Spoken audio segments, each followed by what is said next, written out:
Welcome to 60 Scales and the Truth, a podcast where amazing guitar players reflect on their lives and on how they got where they are today.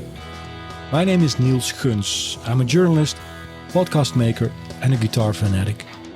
Thanks for tuning in.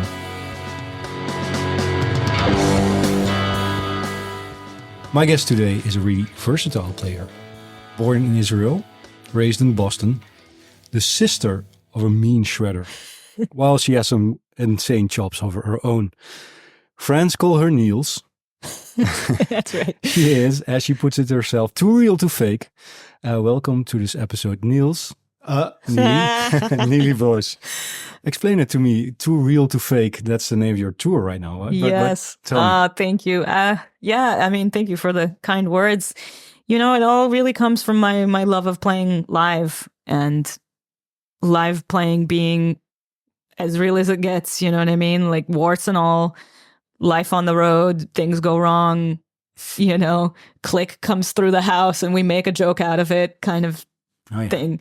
So, I just kind of wanted that to be a reminder of my generation still going out and doing the real live thing. Seeing you perform. Yes.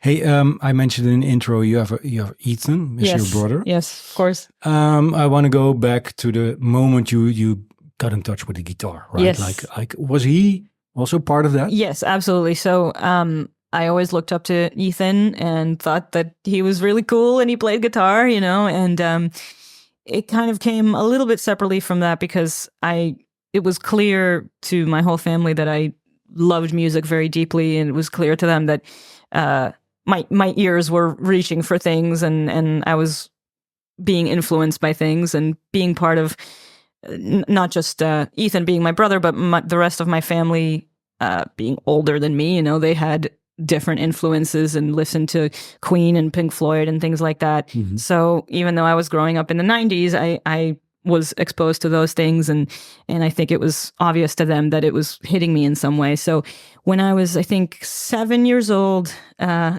actually kind of just was reminded of this story in one of the clinics that I did this past week, because someone asked a similar question, and all of a sudden I had this childhood memory of my mom taking me to the local conservatory in Israel, in the town that we lived, to kind of have them gauge what instrument I might be apt for. When you were 7? Something like that, yeah. I was like, I want to pick up an instrument. This would be, music lessons would be good for you, etc. So I remember, I don't know why this was their gauge, but for some reason, I remember them giving me like a call and response rhythm test, right? Where they would just clap out a rhythm and I would have to clap it back, and it would gradually get more difficult until they would kind of try to stump you type of thing. And again, I think back at that, I'm like, I don't know why that was their gauge for what you'd be good at, but sure. Mm-hmm. And so I remember when that little test was over, they started listing the names of the instruments that they thought I might be good at. And I just remember things being listed and then them getting to guitar, and I stopped listening because I was just like, what? You think that I could do that? Because that's cool. Like my brother does. I didn't think that, so I think it kind of started from there. He's a few years older, right?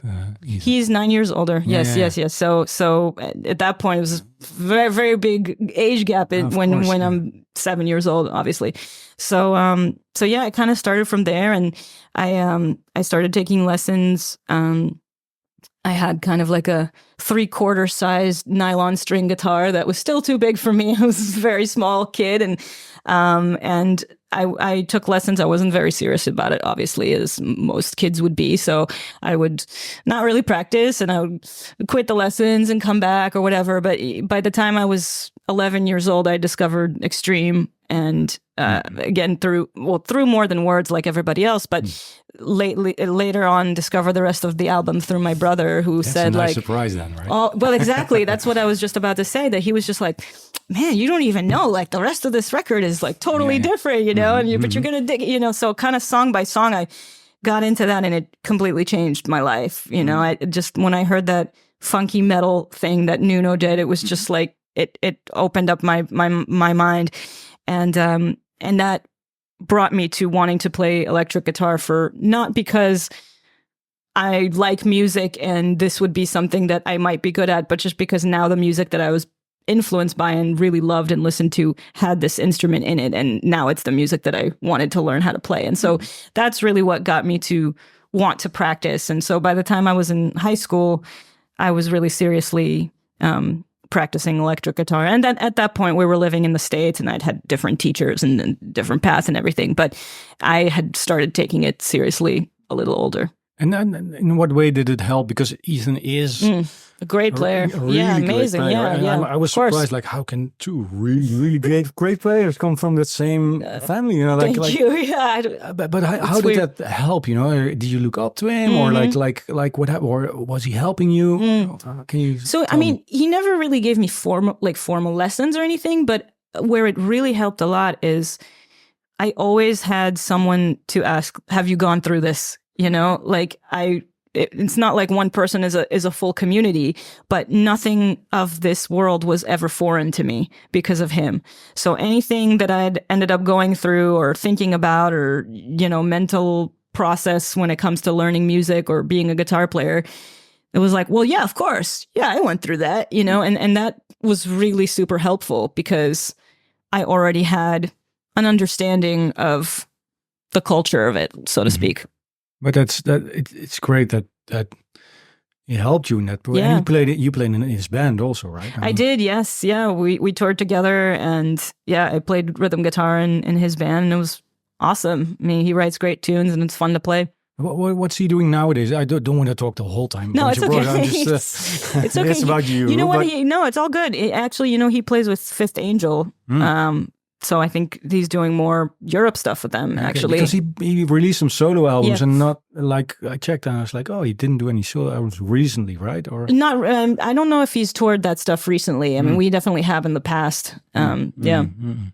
So, okay, young Nili got infected by Nuno. Yes, absolutely. Like a lot of guitar players were. Yes, exactly. But, you know, not just the Nuno thing, but Extreme as a band, you know, was like my first love and it was like my favorite band. And Gary Sharon was my frontman idol. And I was very much like young kid super fan. That was my favorite band. And I was like, I have the same initials as Nuno Bettencourt. I bet that means something. You know, it's just like, I was very much like a little girl, fangirl. And then when my family moved to Boston, I was selfishly very excited about that because I'm like, oh, that's where Extreme came from. Yes. And at the time we moved, which was 2000, the band wasn't together, but the members had all different projects of their own, and they were doing that around the Boston area. So my parents, being the lovely, wonderful, supportive people that they are, would take me to all these appearances and around New England, and the guys were so lovely to me,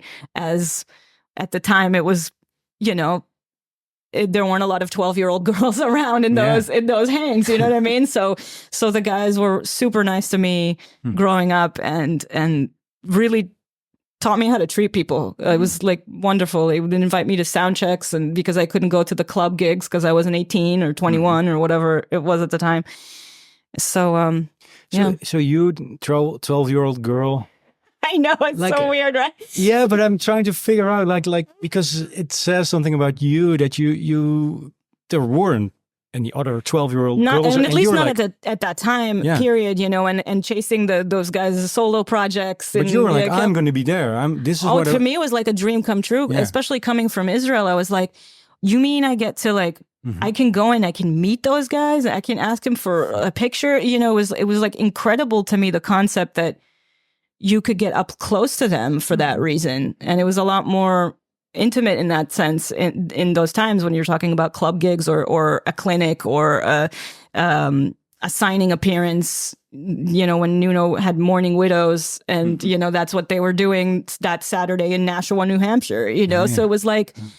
me coming from Israel as a little kid thinking my parents can just take me to the music store and I can just stand in line and wait to talk to, I mean, what? That's crazy. So. Well, what's so appealing? You said, okay, Gary was my favorite frontman. Yeah. But what specifically you think, and then I'm referring maybe more to Nuno's playing, is it what you really love? Yeah. I mean, I think, well, Pornograffiti was the album that, again, really changed my life, and still to this day, I mean, I can listen to it and the first album as well and like really feel like I'm 10 years old, or this is like the sound of my childhood. It really takes me back.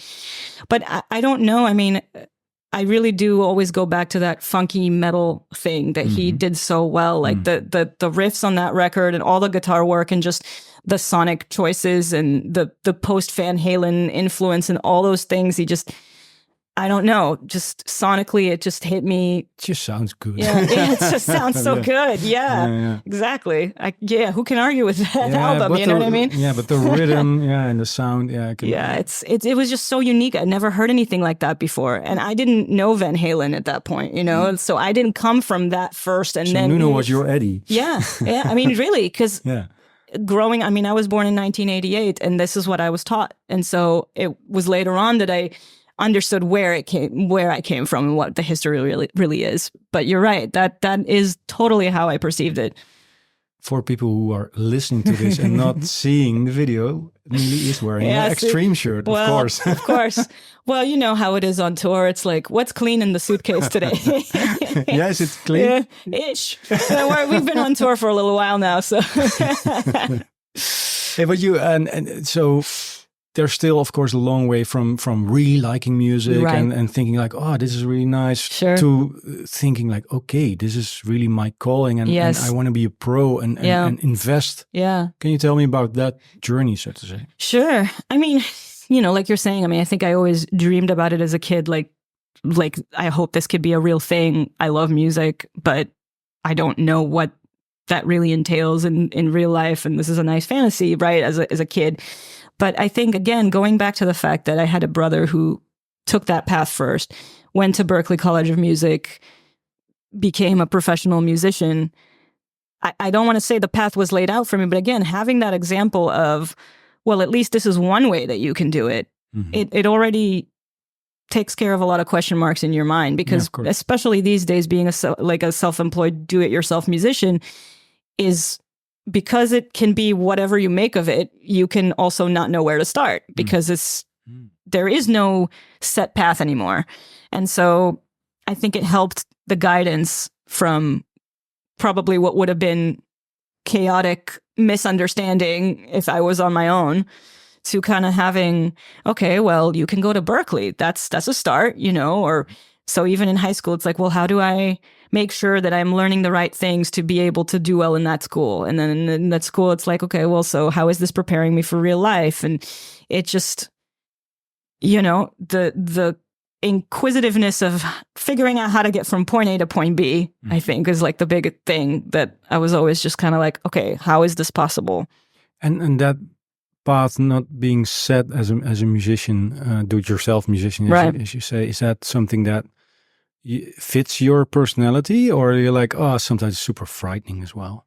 I think it's a lot of both. Yeah. Yeah. Because I mean, you can really look at it any way you want. I mean, I think the blank slate and the possibilities for monetization and different things that you can do and skill sets that you can develop and how that can creatively make you money, for lack of a better term, like make a living for you, is if you look at it as a creative outlet and a interesting way to figure that out, then it could be kind of a fun game, challenge, however you want to look at it, right? But like you're saying, it's also, it's really frightening, and experience, I think, counts for everything. So... because you have a lot of cool videos, for instance, on there.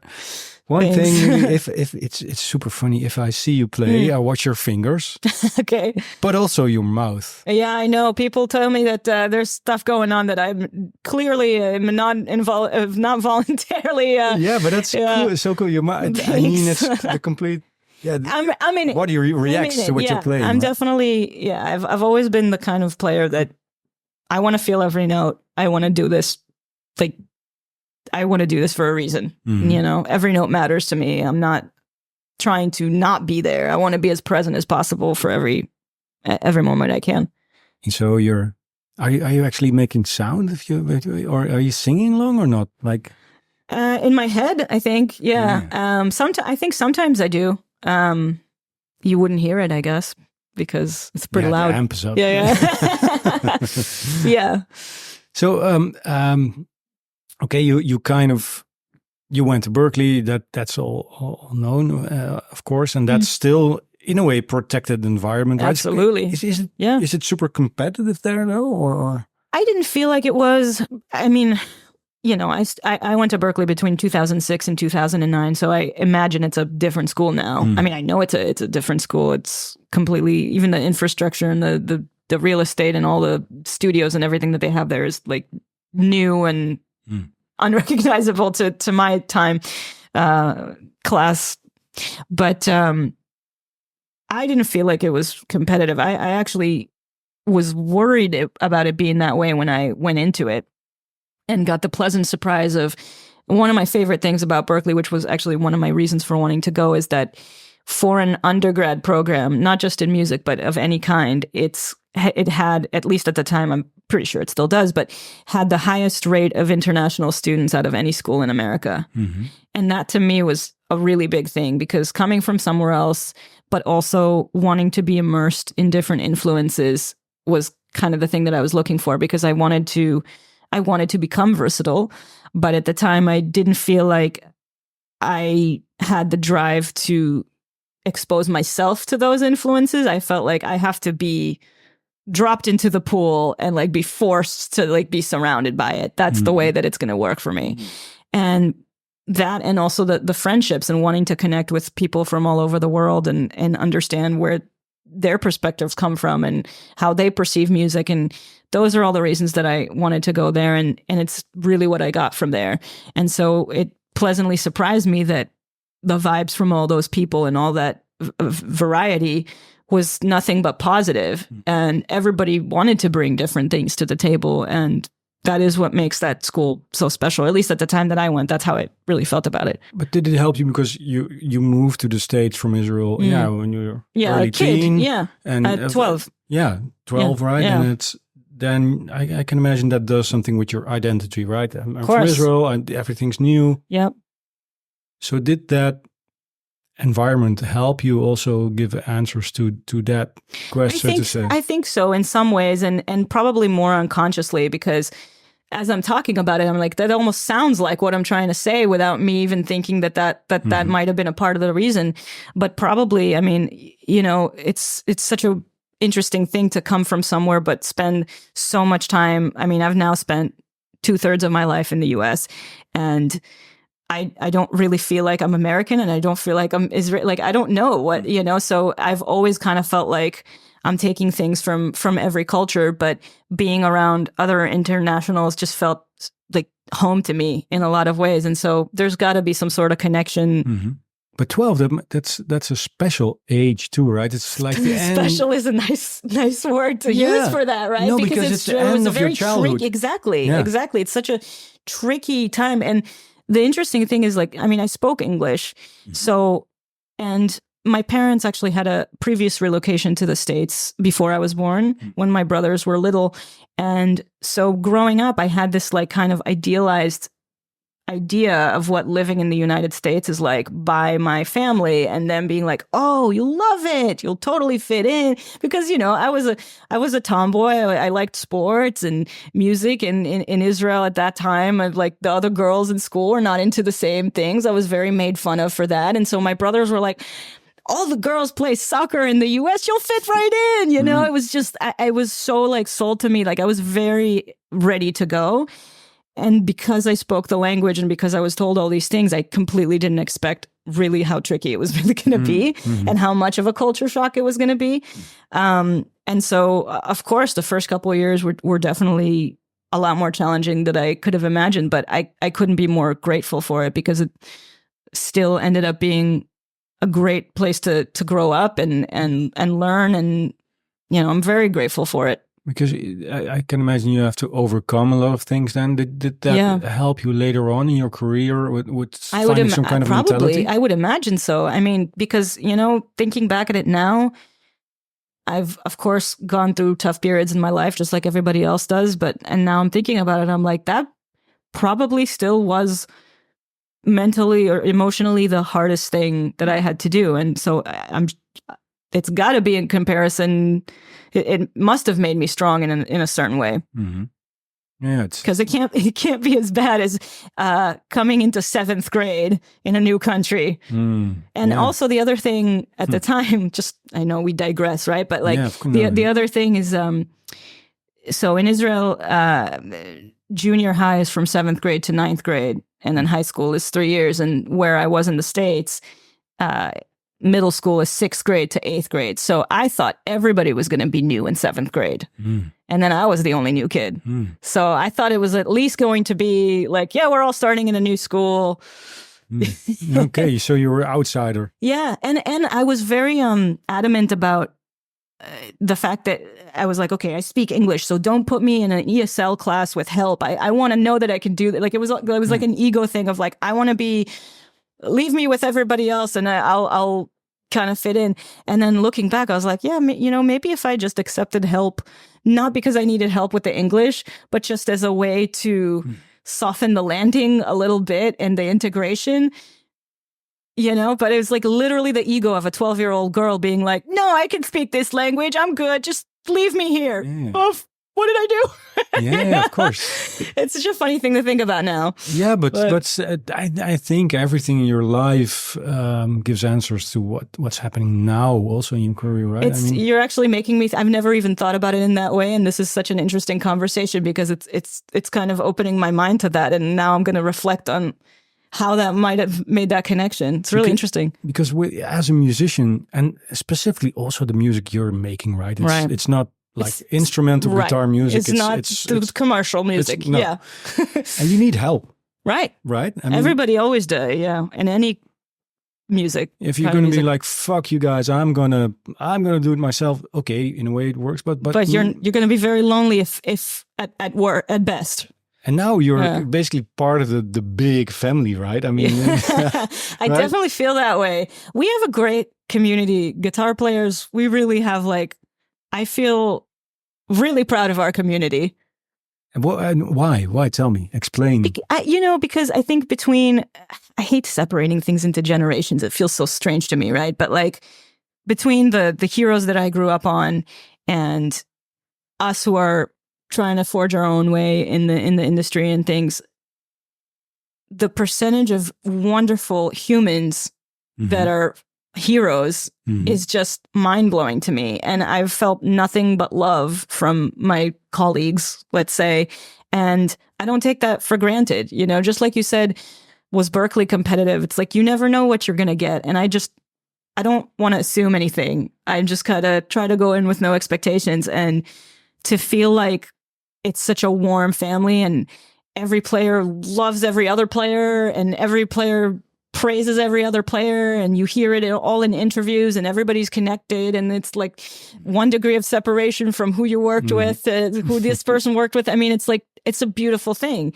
And you feel that warmth carries over everywhere you go, and there is always a connection. Just like today, we're at a venue where we had so many friends who played here, and it's palpable, and it makes the music better, and it makes people feel better, I think, so I like the friendships.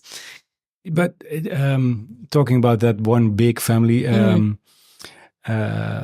returning theme in this series is a question from a previous guest to the next. Yes. And Paul Masvidal of Cynic who's so awesome. I love awesome. Paul. Yeah. He asked you this. I would ask her how, because she does a lot of different she plays with a lot of different kinds of musicians. She's a very versatile player.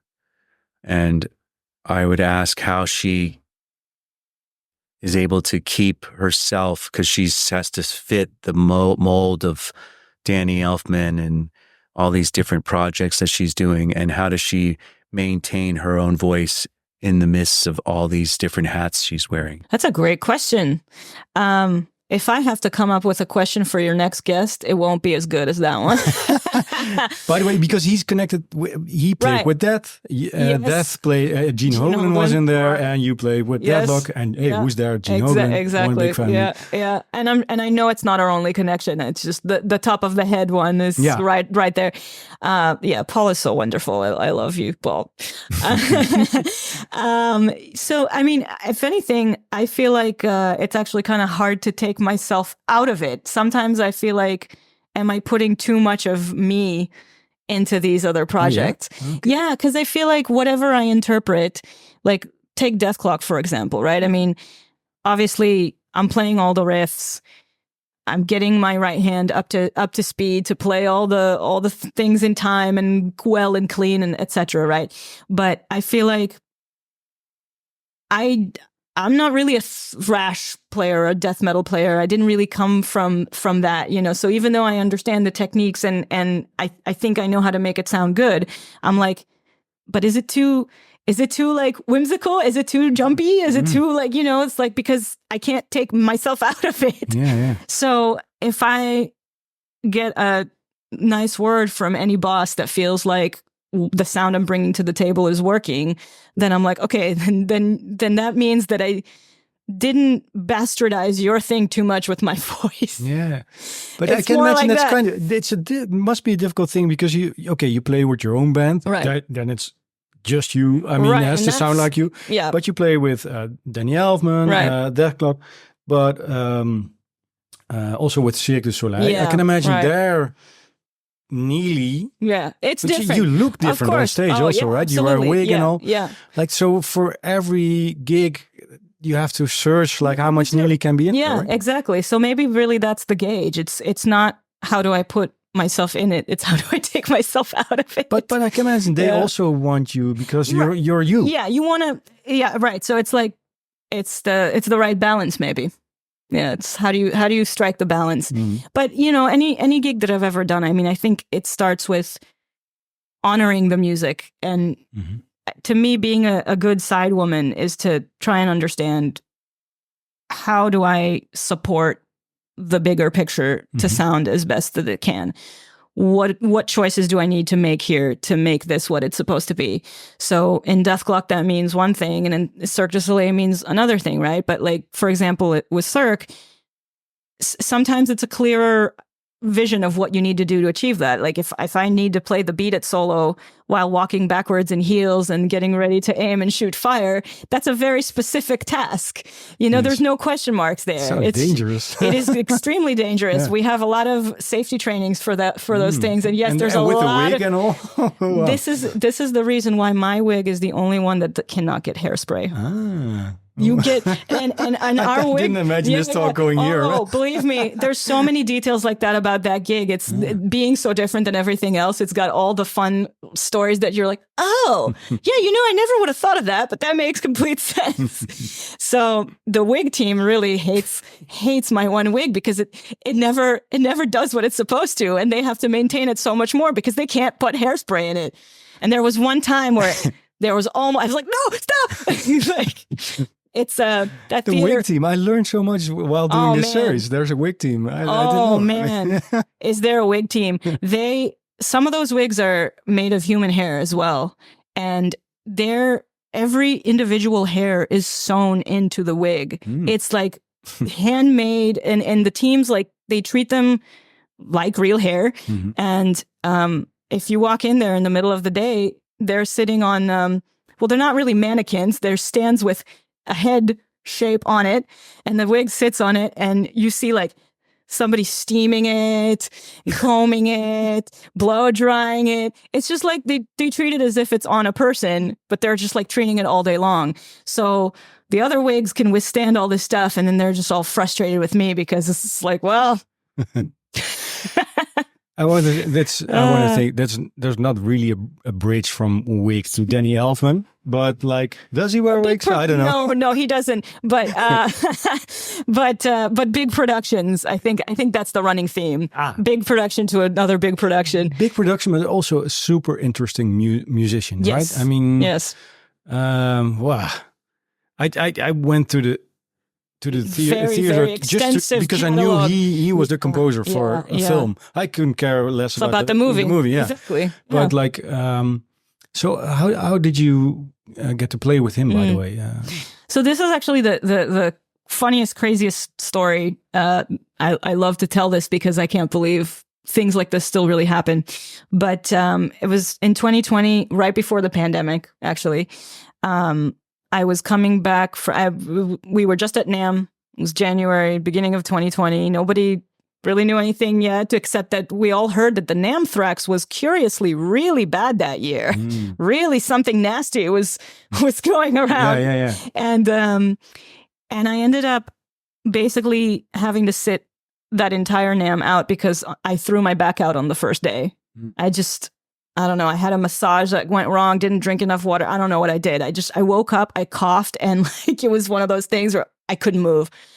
And I just remember being so bummed out and also just kind of hard on myself. I was like, man, I don't know what I'm doing this year. My schedule is really empty. What is 2020 going to look like? Which is the most ridiculous statement nowadays, thinking back, right? Yeah. It's like, yeah, gee, I have no idea what my 2020 is going to look like. When was the last pandemic? Yeah. All right. Yeah, nobody was thinking that.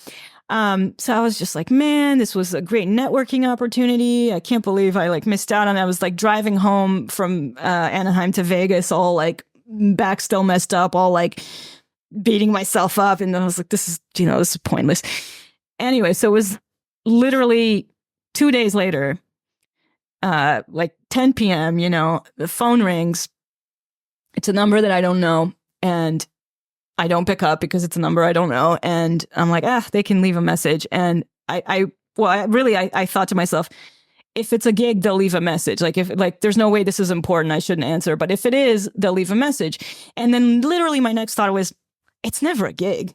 It never is when you think that. And I went and I took a shower. I remember it just because it was just like so crazy. And I didn't think about it. I got out of the shower, checked the voicemail. Hi, my name is Melissa. We're calling from Danny Elfman's studio. And we have a show that we might want you to play guitar for. We'd love to hear back from you. Like, what? Oh, great. My jaw was like on the floor. So Melissa McGregor, who's Danny's studio manager, or was his studio manager at the time, I think just her job title might be a little different, part of Danny's team, called me up, and they didn't know if they were looking to hire another guitar player. They were kind of thinking, because they had at the time Coachella of 2020, what was supposed to be 2020, coming up, and he was putting a band together for that. And at the time, they didn't tell me who it was, but they had hired Josh Freese and Robin Fink and Stu Brooks to play bass. And so they were thinking about hiring another guitar player. And she had asked a composer friend of hers, Mikkel Herwitz, who went to Berklee with my brother. She asked him for a recommendation, and I didn't remember knowing him through my brother at the time or anything. I didn't remember his name at the time. And I guess he dropped my name in the hat. And they asked him to ask my brother for my phone number, and actually got my phone number and called. And because I had a Boston area phone number, they were concerned that I live really far away. And they were like, are you in LA? Are you in Boston? What's going on? And I was like, I'm in Vegas. Don't let that scare you. Yeah. I can be there in 4 hours. Let me know when you need me. It's all good. I can come audition. Not a problem, And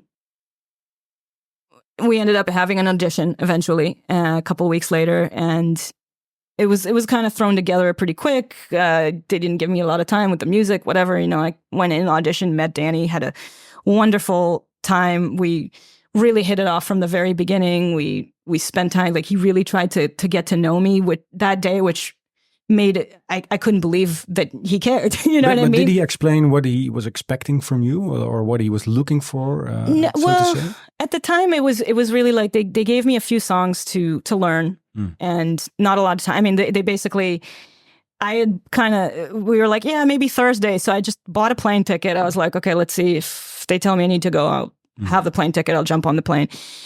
And they had sent me the 3 songs to learn as I was going to the airport.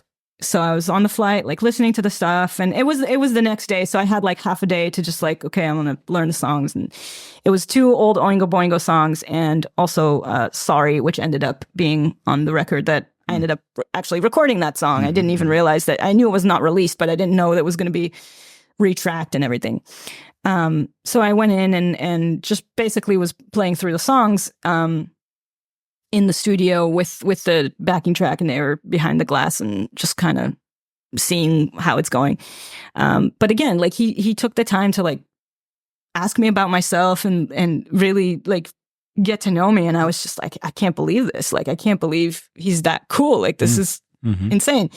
And I'll never forget this. So like when the audition was over, he told me, he's like, wow, like you learned that stuff so fast. Like we really didn't give you a lot of time. Like I have to tell you, when you told us you lived in Vegas, I didn't even think you would show up. And I was like, I kind of took it as an opportunity. I was like, well, not to fangirl, but you know, like I love your music. I just wanted to be like, who are you calling? Like, who wouldn't show up for you? Let me slap them in the face, right? Because they dared stand you up. What's going on? So, you know, we really, and then I had a second part of the audition, which was auditioning with the rest of the band, and just seeing how we gelled together, because he cares enough that he wanted everybody to sign off on me and not just him, which is incredible to me. I think it says so much about him always treating us like a band and not like hired guns. And that was clear from the very beginning and beyond anything that I could have ever imagined or asked for. And he really is that way. What did you teach you as a musician, so to say? What did you learn from his approach? I feel like because he's who he is and he thinks so differently, but he also plays guitar and deals with guitar parts and writes guitar parts, he arranges things with completely different ears. So for example, like parts that you and I would think sound like one guitar part and would probably figure out how to play at once, because you're like, well, no, I can play that and that at the same time. You know what I mean? But for him, that's not what it's about. So he cuts things in interesting places. He turns things into two sides or two parts in a place where you or I may not have thought to do that, because we come from the most guitaristic way of doing everything, and he's just treating the instrument in the way that he hears everything. And so it just puts parts together in a completely, I guess, you know, it's more of like the orchestration way of him thinking about it. And so that to me was the challenge in this band, is like, you're one of really 3 guitar players, most of the time 2. I mean, Danny will play on some stuff, but like, how do you find the place to live and operate with an orchestra? We have 50 musicians on stage almost. So how do you bring something to the table? And plus, you know, it's reworking a lot of Oingo Boingo songs that were played a certain way, and he wants them to be played completely differently now. I mean, he doesn't want to play them the same way that he played them 30, 40 years ago, of course. So some of it really came to actually coming up with new parts and trying to figure out like, how does this work for like a classic song that's completely reworked now with different musicians, but still fits within the big picture and with everybody else, and doesn't step on somebody else's toes, but still provide something for the song. So I can imagine it's so super valuable as a musician to play with so many different kind of exactly. gigs, right? It's huge. Yeah, that's why I say experience really counts for everything, because the question marks are only going to be removed with doing it hands-on and getting through the journey and problem solving and figuring it out and getting from not knowing how to make this work to everybody making it work together. And then the next time it makes more sense. And things don't seem as challenging on the next gig or on a different gig, even though it's something different. So yeah, it's perspective in a way, you know. Isn't it cool that whole journey? It's incredible. I mean, it's too real to fake, but I can't believe it's real. You know what I mean? It's like, I always tell my friends, I have this joke now that I sound like I'm in recovery, because my motto has become one day at a time, because I'm just, honestly, I'm so happy to be playing with everyone that I'm playing with, that I'm just like, keep me healthy tomorrow. Let me do this one more day, right? Like all I have is today. All I have is tomorrow. Like, just let me do this for as long as I can. So it's like, literally, I sound like one day at a time. You just mentioned the word healthy, and then the words Jason Becker pop up in my mind. You know, and you obviously, because I know you visited him, and sure. Probably because of that, but then I don't know. That happened when you mentioned that word. Like, also like, fuck, such a great because player. you just never know. Yeah. And so, I mean, for me, on a personal level, it comes more from I dealt with some injuries while at Cirque du Soleil, just overuse, being in heavy costume, heavy guitar, 10 shows a week, pretending you're a professional athlete because you're performing with former Olympians and you're like, one of these things is not like the others. You know what I mean? It's like, it's really nice to pretend, but at the same time, we all know who the musician is here and who the athletes are, right? Yeah. So, but that really taught me a lot. Yeah.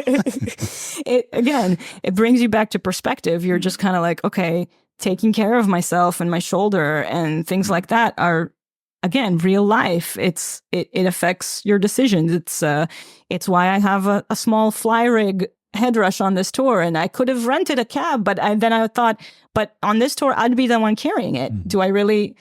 Is it worth that versus having stage sound? You know, it's like it really changes the way that you think, and because it is everything. If you are not healthy to play guitar. But in the end, it stops quick. But you have to answer all those questions yourself. Yes, you do. Right? That's life, also. Yeah, right? it is. It is. Yeah. It's definitely, you know. Of course, there's always challenging things, but it's a privilege to worry about that stuff. You visited Jason Becker a few times, right? Mm-hmm. Did he gave you some insights about that as well? Because obviously, what happened to him is that what nobody wants to happen. You know. Yeah. But can you tell me something about your conversations with him? I don't know if anything was brought up in like a really specific way about that. I mean, I don't know if we happened to talk about it, but I think it's more what you learn by being around him and just knowing him, or being aware, even just being aware of him. I mean, just the testament to the human will that he is, and just his aura and the energy, and just, you know, watching his family take care of him, and knowing that with the process of getting him to, from waking up to the day and to going to sleep, those processes take so long that his day is very short. Like his time of day of like really spending time is not as long as our days. And just the way that he's at peace with everything, and the way that he approaches that, because that's his life and that's his reality. I think watching him and his attitude over everything is where you learn that from. I don't think it's like anything that he said, but just like it's mesmerizing, you know. It's like it's being around the most inspiring person you've ever met. I now have a bridge towards the returning topic. Questions for other guitar players. Okay. Oh, actually, I thought you were going to say, I mean, Jason's been brought up a lot on this tour because Atman Noor is playing drums. Oh, of course. So I've actually been seeing more physical copies of Perpetual Burn and Cacophony albums in the last 2 weeks than I have in my entire life. Everybody wants Atman to sign it. And it's just so fun to see it, you know, to see those physical copies come out of the woodwork and like just be handed. It's that actually really touched my heart more than so many things. Brought mine. No, I mean, it's all good. Cacophony, no, it's all good. It's all good. You know where to find him. You know where to find him. Too. But it's strange, like which things will touch your heart in a way that you don't expect. But something like that, just seeing on tour, is like really big for some reason. Yeah, of to course. me. Hey, but what would you ask? Okay, so Julian I think I would ask him, how did you find the confidence to be fully yourself? Because he's so himself and he's so unique and he does things that nobody else does, but that takes courage in a way.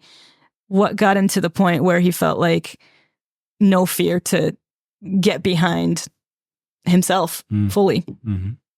And Nili, or should I call you Niels? Maybe? Sure. Niels. Yes, Niels. We're almost towards the end of this conversation. Oh man, that went by fast. Yeah, right? Yeah, really fast. It's a bubble talking. It sure like this. is. When you got good conversation going. Yeah, but it's the great. last thing I want to ask, because you're constantly writing your own stuff. What about new material? What can we expect? So the good news is my next album is all written. It's all demoed. But, you know, with the good problem of being on the road, I literally just haven't had the time to, take it from beyond sketching it out to really, truly recording it, taking I have somewhat of an idea of personnel based on the instrumentation that I think it should have, but I also don't even want to say too much about that because those things might evolve and change, and I like to have the music guide me through what that's going to be. So unless I have final answers, I won't divulge too much. But much like my earlier albums, it'll be different. And it'll be... That's the same. Yeah, exactly. No, that's the thing, right? Like, it'll have different sonic directions in it, just like my last Will be few some albums. crazy counting, like what's the song called? I don't think so. No. Fuck, I tried to count that oh song. My God. Well, no. Listen, I didn't succeed. You know, I didn't write that, but according to Virgil, it's all in 4/4, which to you and me is like, really? I mean, like, technically, sure it is, but yeah, the way that you count, it's like, yeah, listen to the hi-hat. Like, what are you talking about? Yeah. No, actually, so I think this this album is actually a lot of it is going to be kind of retro pop with guitar on it. So again, I don't want to say too much and pigeonhole it to something, but it will have retro sonic qualities, 80s poppy kind of qualities. And again, it's all written. I have a good idea of who I think should be playing on it and what it should sound like. And I really... Ask Virgil Donati, so he's going to make it sound... yeah, exactly. But no, you know what? Actually, to be fair, you know, Virgil, as far as my album, A Matter of Perception goes, he didn't just play on the crazy ones. Like, for example, he played on Silence of Saturday. And I think he's such a great example of the craziest drummer ever, but he knows how, he will always play for the song. And he does not overplay something that doesn't need it. So I think he did just the right stuff for the simpler songs than he did for, I mean, Alien Hip Hop is his own composition. So of course he's going to throw everything into it. But the thing that I love the most about Virgil is just, he's the right, like, you know, he knows the right thing to do for the song. He's a great drummer. He's the greatest, one of the greatest drummers of all time for a reason. Whatever the new music will be, people listen to it. I really want to record this album. Like, I'm excited about it. It is a great problem to not have time, but I'm at least excited about it enough and confident about the music enough to be like, yeah, I want to take the time to sit down and work on this. But that's okay. This goes a bit longer than I thought, but in a way I recognize, and that's strange how that works. It takes an effort to put your true passion project first, right? Yeah, it does. Because all the other things you got thrown at you, and you're like, before you know it, it all ends up on the bottom of the pile. It is, yeah, and that's real life, and it's a privileged life. You know, again, it's a good problem to have. Like, I'm happy to be able to say that I don't have time to work on it, but you're hitting the nail on the head, because in the last couple of years, I'm like, wow, like, I really have to prioritize this. Like, you don't notice how much it goes into the back burner if you're not making decisions and taking steps. It's like it defaults to the back burner, and you're just like, wow, I didn't realize how much of this is putting my foot down. And I'm going to send you a message every now and then. Nearly record the album. Well, it's like self-care, right? It's like you have to take the time for yourself. And if you don't do it for yourself, nobody else would. And you really have to kind of fight for it sometimes. And that's how I feel about this now. Thank you so much. So many epiphanies today, my friend. Well. It was great talking to you. It's a pleasure, Niels. It's been a long time in the making. I'm so happy that we're at this day where we're really doing it. Me too. Yeah. Thanks so much. Thank you. And listeners, thanks for listening. Thank you, guys.